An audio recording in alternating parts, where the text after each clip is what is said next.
Ano na naman ang mga implication nila? Nagagawan ko na naman yan.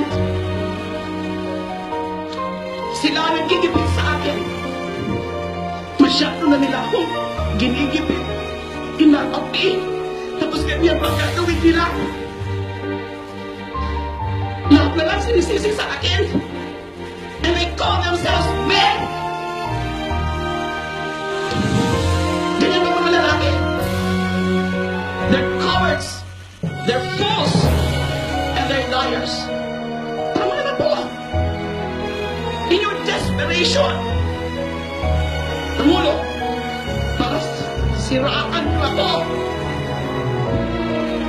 Hindi nila iniisip kung ano nang nagiging itsura niyo sa mata ng bayan at sa mundo. Kayo na po ang pinagtatawanan. Hindi po ako. Inosente po ako. Tama na, nagkakamali na kayo. Iba-iba na yung mga version nyo, iba-iba na yung mga istorya nyo. Kung ano-anong mga ini-invento nyo. Katulad ng kahapon na naman, ano naman 300 million na yan.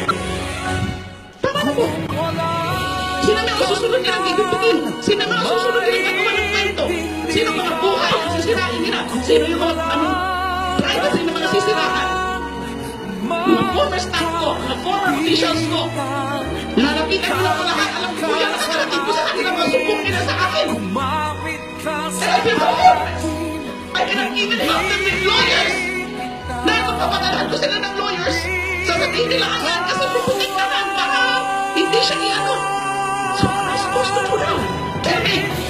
I'm not going to leave this country and escape anything because there is nothing to escape from. I want to fight here in my country. Di ba ako tuwag? Tama ka na. Hulihin nyo na ako ngayon. Kung yan naman talagang gusto nyo, ikulong nyo na ako ngayon. I'm here. Do what you want to me, Mr. President.